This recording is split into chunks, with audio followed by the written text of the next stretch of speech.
Le défi médical et moral des témoins de Jéhovah. Les médecins qui soignent les témoins de Jéhovah se trouvent placés devant un défi.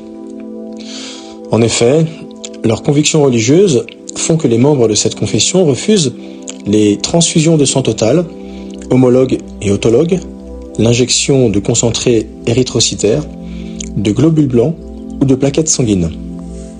Par contre, beaucoup acceptent l'utilisation d'un cœur-poumon artificiel, d'un dialyseur ou d'un équipement similaire, à condition que l'amorce soit faite avec des produits non sanguins et que le sang continue à circuler normalement dans le circuit extracorporel.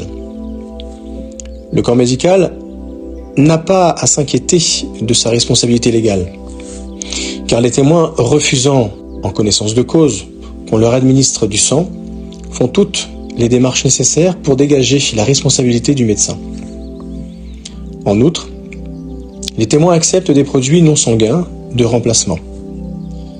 L'emploi de ces substituts, associés à des soins méticuleux, permet aux médecins de pratiquer toutes sortes d'opérations de chirurgie lourdes sur des témoins de Jéhovah adultes ou aux mineurs. Ainsi, on a mis au point une méthode de traitement destinée à ces patients, méthode conforme au principe qui requiert de traiter l'homme total. Les médecins se trouvent placés devant un problème important et qui prend une ampleur croissante. Il y a, aux États-Unis, plus d'un demi-million de témoins de Jéhovah, lesquels refusent la transfusion sanguine. Il faut savoir que le nombre de ces témoins et de leurs sympathisants ne cesse d'augmenter.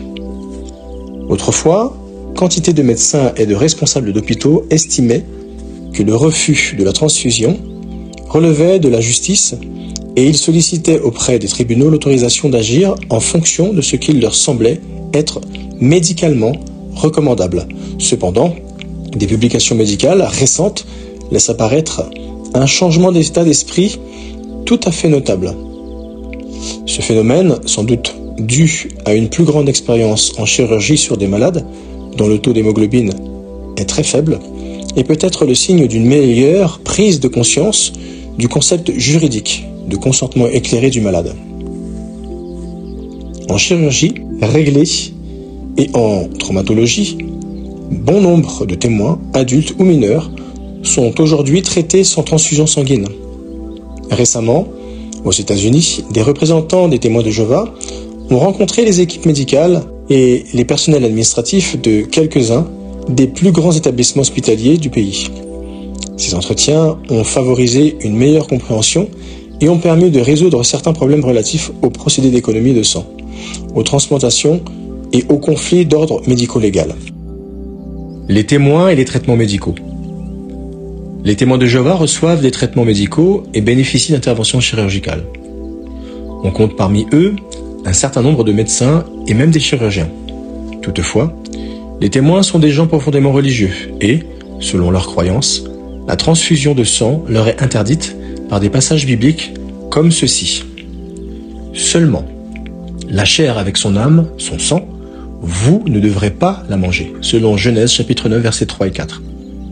Vous devrez en verser le sang et le couvrir de poussière, selon Lévitique chapitre 17, versets 13 et 14. Et abstenez-vous de la fornication et de ce qui est étouffé et du sang, selon Actes chapitre 15, versets 19 à 21. Bien que ces versets ne soient pas formulés dans un langage médical, les témoins considèrent qu'ils condamnent les transfusions de sang total, de concentrés érythrocytaires et de plasma, ainsi que l'administration de globules blancs et de plaquettes. Toutefois, la compréhension qu'ont les témoins de ces versets n'interdit pas absolument l'emploi de composants tels que l'albumine, les immunoglobulines et les préparations destinées aux hémophiles. Il appartient à chaque témoin de décider s'il peut les accepter. Selon la croyance des témoins, le sang qui sort de l'organisme doit être jeté. C'est pourquoi ils n'acceptent pas que l'on stocke leur sang en vue d'une autotransfusion. Les techniques de prélèvement péro-opératoire ou d'hémodilution, qui nécessitent le stockage de sang, sont pour eux inacceptables. Toutefois, nombre de témoins ne voit pas d'objection à l'emploi du dialyseur ou du cœur-poumon artificiel, à condition que l'amorce soit faite avec des produits non sanguins. De même que la récupération péro-opératoire quand la circulation extracorporelle n'est pas ininterrompue. Le médecin doit donc s'entretenir avec son malade pour savoir ce que lui dicte sa conscience. Les témoins ne pensent pas que la Bible traite directement des transplantations d'organes. Aussi appartient-il à chaque témoin de décider s'il peut subir une transplantation de cornée, de rein ou d'un autre tissu. La chirurgie lourde rendue possible.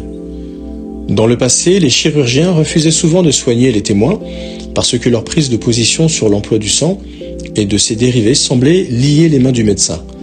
Aujourd'hui, cependant, nombre de praticiens préfèrent ne considérer cette situation que comme une difficulté supplémentaire, un défi à leur art.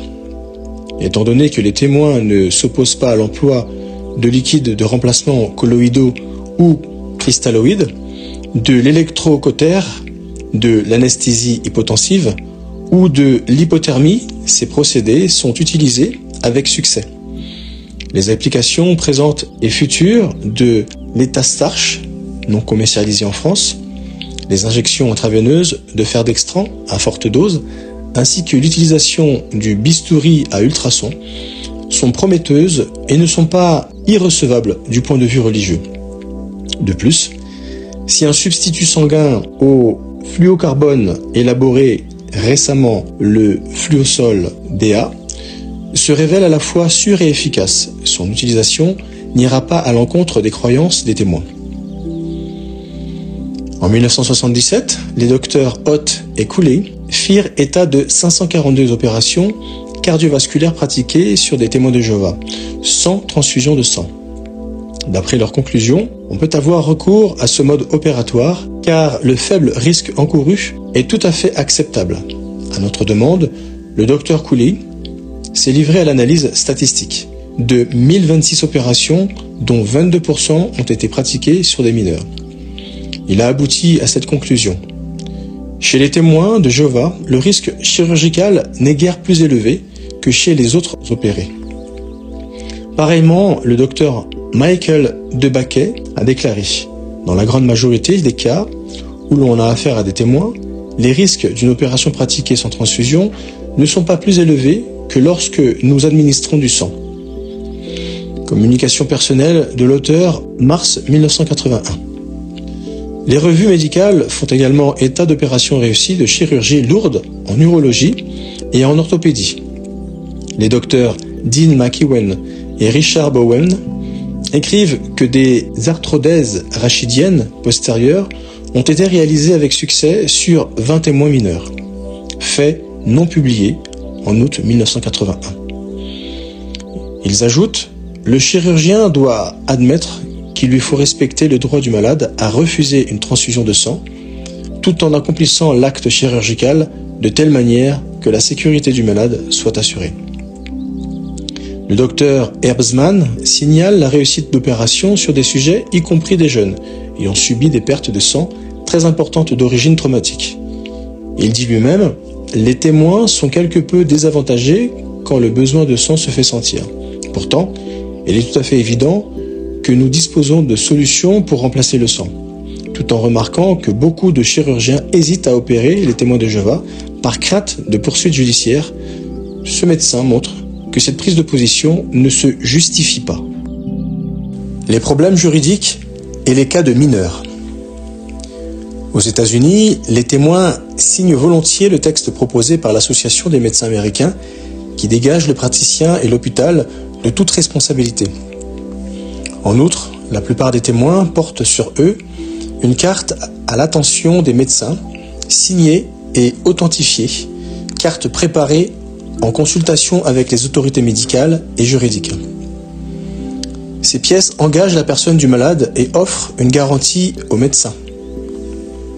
Le juge Warren Burger précise que des poursuites pour faute professionnelle apparaîtraient comme non recevables s'il était établi qu'une telle décharge a été signée. Sous la plume de G. Paris, qui traite de cette question dans une analyse de la liberté religieuse et des traitements médicaux imposés, nous lisons: un commentateur qui a étudié les textes parus sur le sujet a déclaré ceci: je n'y ai rien trouvé qui justifie l'affirmation selon laquelle le médecin encourait une responsabilité pénale pour ne pas avoir procédé de force à une transfusion. Ce risque apparaît davantage comme le pur produit de l'imagination d'un juriste que comme une éventualité à envisager sérieusement. Ce sont malgré tout les soins à donner aux enfants mineurs qui posent le problème le plus délicat. Ils donnent souvent lieu à des actions en justice contre des parents accusés de négligence. Cependant, nombre de médecins et d'avocats qui connaissent bien les témoins de Jéhovah contestent ces poursuites.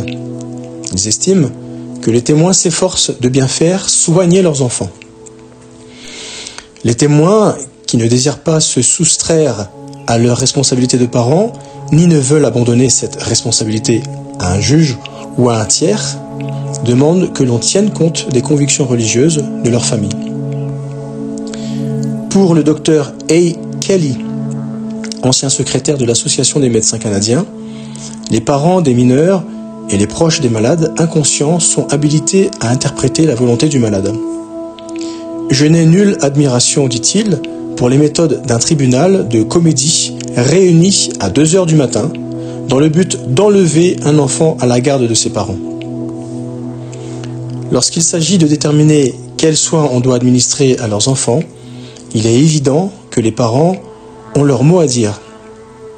Il peut y avoir le choix entre une intervention chirurgicale et un traitement par la radiothérapie ou la chimiothérapie, ces méthodes comportant des avantages et des inconvénients.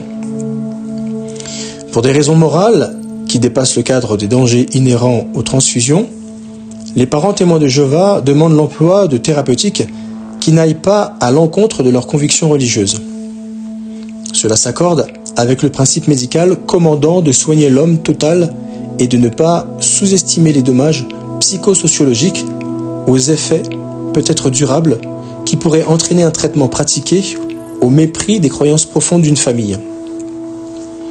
Aux États-Unis, de grands centres hospitaliers qui ont eu affaire aux témoins de Jéhovah acceptent désormais de prendre en charge des témoins, y compris des enfants, venant d'établissements où l'on refuse de les soigner. Un défi pour les médecins. Comme on peut le comprendre, soigner les témoins de Jéhovah n'est pas simple pour le médecin qui est décidé à préserver la vie et la santé de ses malades en utilisant toutes les techniques qui sont à sa disposition.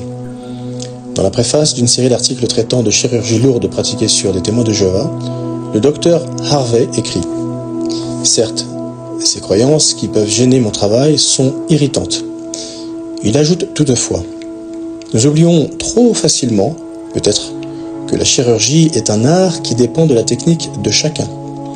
Et la technique est quelque chose que l'on peut améliorer. » Faisant état d'une information inquiétante selon laquelle l'un des centres de traumatologie les plus importants du comté de Dade, en Californie, aurait pour politique d'ensemble le refus de soigner les témoins de Jéhovah, le professeur Bolucki souligne que chez ces malades, le risque associé à la majorité des interventions chirurgicales sont plus faibles qu'à l'ordinaire. Il ajoute, bien que les chirurgiens aient le sentiment d'être privés d'un des moyens offerts par la médecine moderne, je suis convaincu qu'ils apprendront beaucoup en opérant ces malades. Au lieu de considérer les témoins de Jéhovah comme une source de complications, de plus en plus de médecins acceptent la situation comme un défi médical. En relevant ce défi, ils ont mis au point un schéma opératoire destiné à cette catégorie de malades, schéma qui est suivi dans de nombreux hôpitaux. Et les soins que prodiguent ces médecins sont meilleurs pour la personne entière du malade. D'ailleurs, le docteur Gardner fait cette observation. À quoi servirait-il de guérir le corps du malade si l'on portait atteinte à sa vie spirituelle, telle qu'il la conçoit? Ce serait le jeter dans une existence désormais vide de sens et peut-être pire que la mort.